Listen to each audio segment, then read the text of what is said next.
आपले मराठी भक्तिकथा या आपल्या भक्तिमय चॅनेलवर मनपूर्वक स्वागत आहे.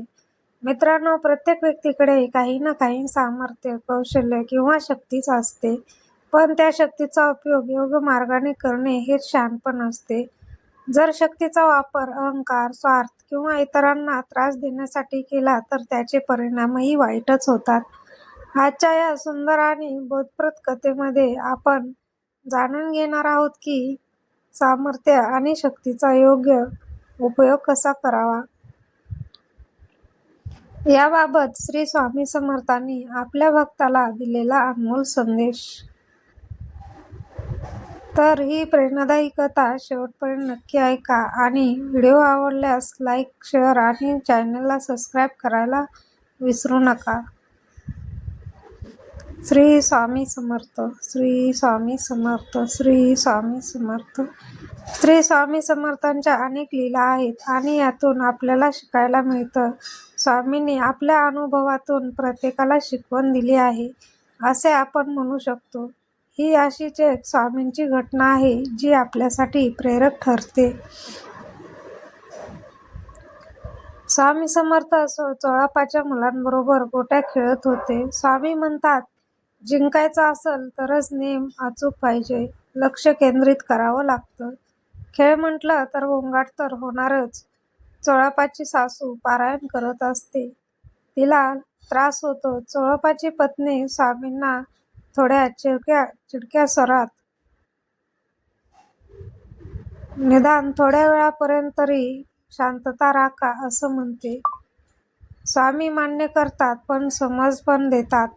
पारायण करताना खेळाचा आवाज ऐकू तरी कसा येतो? कोणतीही गोष्ट करताना एकाग्रता हवी. देवाचे नाव घेताना तर ती उच्च पातळीचीच हवी.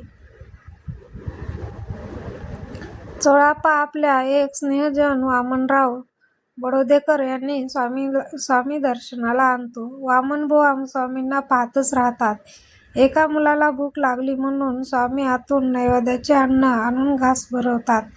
नैवेद्याचे अन्न आणताना चोळापाची सासू विरोध करते, पण स्वामी दुमानत नाही. स्वामी सांगतात, पोथी नुसती वाचून नका, आचरणात आणा. अंधश्रद्धा, सोळवं, ववाळं यांच्या जास्त नादी लागू नका. चोळापाची पत्नी आणि सासू चोळापाजवळ तक्रार करतात, पण चोळापा काहीही ऐकत नाही. तिकडे शास्त्रीबुवा वामनबुवांनी स्वामीबद्दल घालून पाडून बोलतात. मग ते वामनबुवाला घेऊन आपल्या गुरु घोलपस्वामी कडे जातात. घोलपस्वामी मुठभर मातीला सोन्याच्या नाण्यात बदलून चमत्कार दाखवतात. वामनबुवा चमत्काराला दुमानत नाहीत. उलट ते घोलपस्वामींना आपला गुरु स्वामी समर्थांबद्दल सांगतात. घोलपस्वामी सोन्याचं लालूच देऊन आपला शिष्य करून असं पाहतात. वामनबुवा आणि घोलपस्वामी यांच्यात वाद विवाद होतो. जाता जाता वामनबुवा सांगून जातात की माझे गुरु येईल तुमची परीक्षा पाहायला. तिकडे शास्त्रीबुवा घोलपस्वामी कडे दगड घेऊन यांचे सोनं करा अशी विनंती करतात. अर्ध सोनं आम्ही घेऊ अशा अटीवर घोलपस्वामी आपले प्रयत्न करतात, पण काहीही केल्या त्यांना यश मिळत नाही. त्यांना वाटतं की वामनबुवांनी आपली विद्या हिरावली आहे, म्हणून सूड घ्यायला घोलपस्वामी धर्मशाळेत जातात. घोलप एक मोठा धोंडा घेऊन वामनबुवांवर टाकायला जातात, पण त्यांना धोंडा टाकताच येत नाही आणि उलट ते स्वतः पडून त्याच धोंड्याखाली चिरडले जातात. धोंड्याच्या आवाजाने वामनबुवा जागे होतात. त्यांनी लगेचच सर्व प्रकरण कळते. ते मनोमन स्वामींना आपले रक्षण केल्याबद्दल धन्यवाद देतात. काही वेळाने घोलप जागे होतात. त्यांनी स्वामींच्या समर्थाची प्रचिती येते. ते शरणागती पत्करून स्वामींना भेटतात. स्वामी बोध करतात, घोलप आपल्या सिद्धीचा उपयोग आपले प्रस्थ वाढवायला करू नये. अरे, आपले सामर्थ्य आणि शक्तीचा उपयोग लोकांच्या कल्याणाकरता करावा. या कथेतील संदेश आपल्याला शिकवतो की सामर्थ्य आणि शक्ती मिळवणे महत्त्वाचे असले तरी त्यांचा उपयोग सदैव चांगल्या कार्यासाठी, इतरांच्या हितासाठी आणि नम्रतेने करणे अधिक महत्त्वाचे आहे.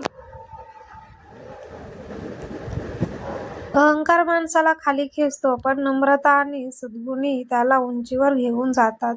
म्हणून आपल्या जीवनातील प्रत्येक गुण आणि शक्तीचा उपयोग सत्कर्मासाठी करूया. ही कथा तुम्हाला कशी वाटली ते कमेंटमध्ये नक्की सांगा. व्हिडिओ आवडला असेल तर लाईक करा, शेअर करा आणि मराठी भक्ती कथा या चॅनेलला सबस्क्राईब करा. पुन्हा भेटूया अशाच एका सुंदर भक्तिकथा आणि प्रेरणादायी संदेशासह. तोपर्यंत धन्यवाद. श्री स्वामी समर्थ. जय जय स्वामी समर्थ. श्री स्वामी समर्थ. जय जय स्वामी समर्थ. श्री स्वामी समर्थ. जय जय स्वामी समर्थ. श्री स्वामी समर्थ. जय जय स्वामी समर्थ. श्री स्वामी समर्थ. जय जय स्वामी समर्थ. श्री स्वामी समर्थ.